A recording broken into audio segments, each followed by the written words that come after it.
Bonjour. La culture française peut être considérée comme une des plus riches du monde grâce à son héritage historique et géographique.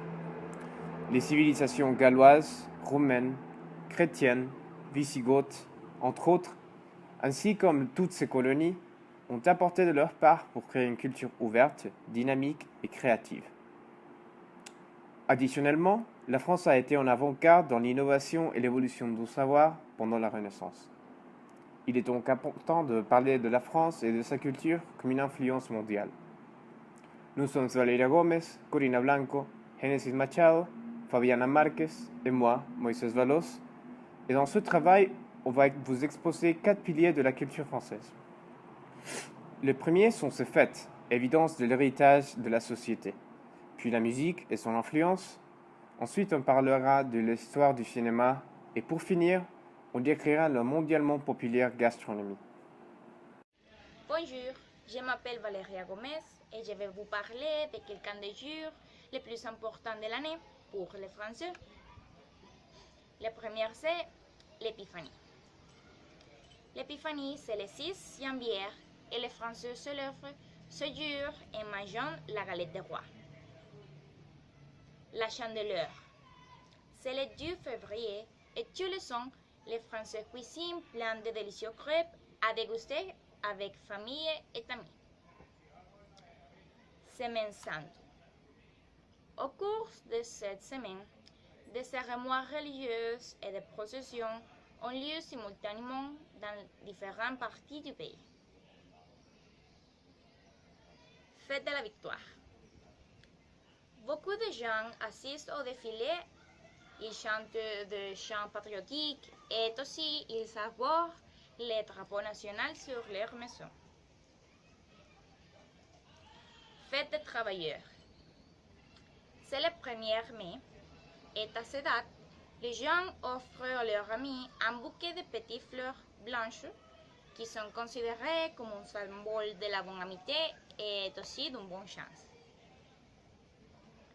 Fête de la musique. Dans ces festivals, des concerts ont lieu dans toute la France, dans des endroits tels que les rues et les places. Fête nationale.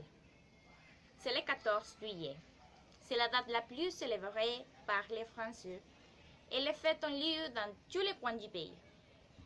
Certains de ces événements les plus remarquables sont les défilés dans l'avenue des Champs-Élysées, et les vols des forces armées avec les avions qui peignent le drapeau national dans les cieux. Toussaint.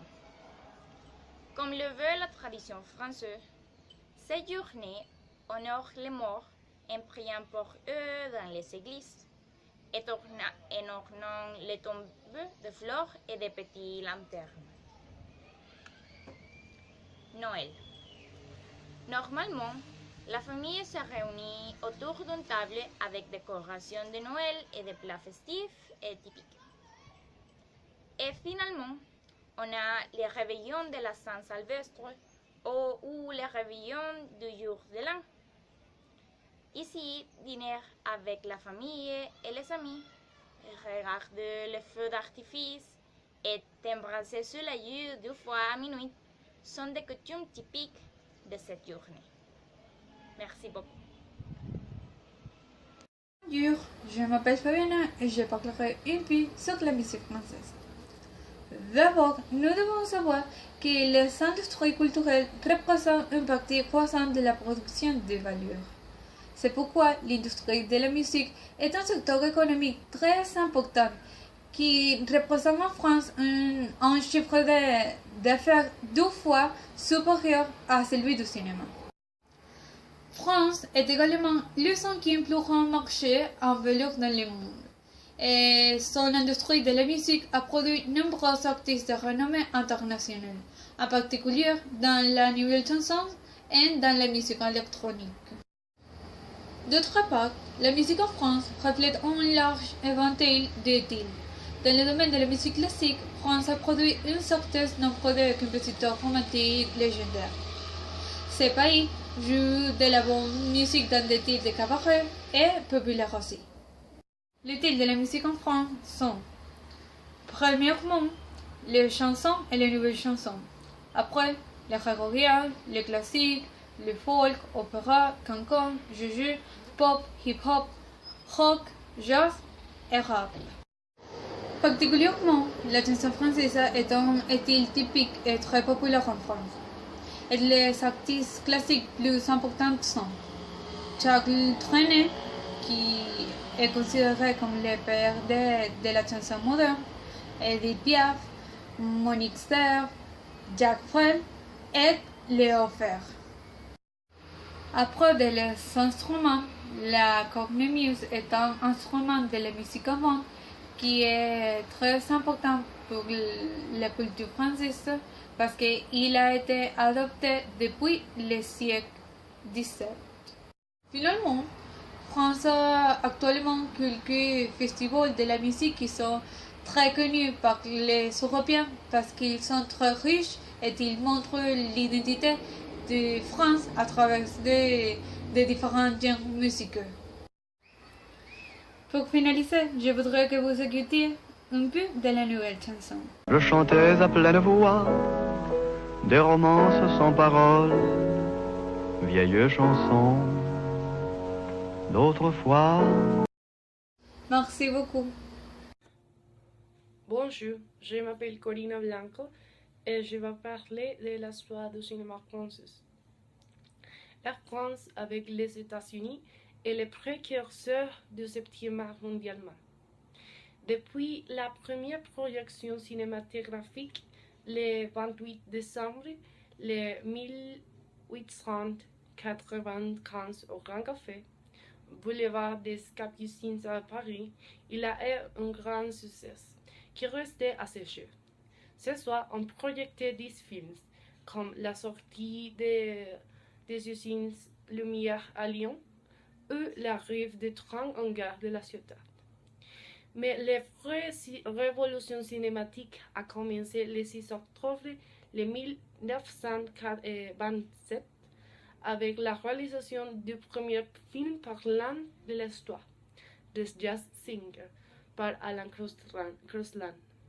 Cela impliquait la création de nouveaux emplois, comme les ingénieurs de son, les dialogues, les scénaristes et les musiciens.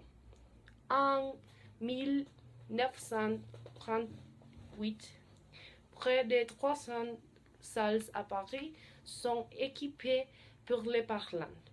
À la même époque, on peut noter la création de la cinémathèque française par Henri Langlois pour concevoir les films ou organiser des projections.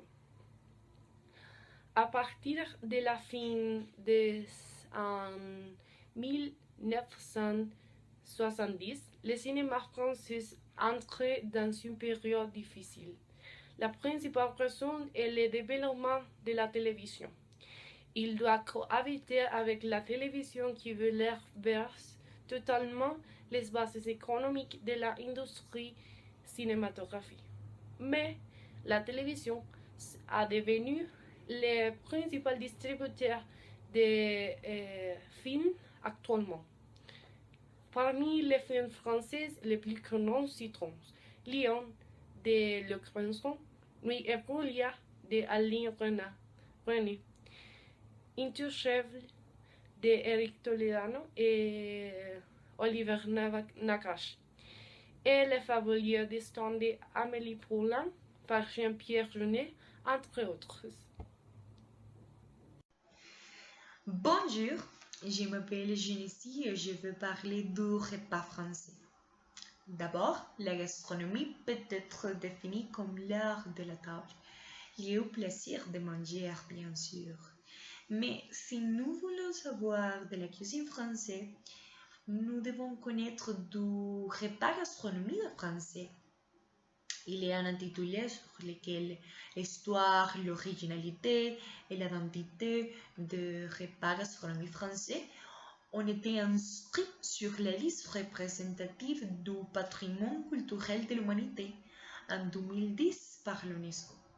C'est pour ça que la gastronomie française est très connue dans le monde entier pour sa diversité. Aussi, les grands repas et l'abondance de plats sont des éléments très importants de la cuisine française. Après, dans le monde entier, les grands chefs français sont considérés comme des artistes. Et la gastronomie est pourtant en constante évolution grâce à des chefs qui ne cessent pas de la réviser afin de nous surprendre et de nous satisfaire.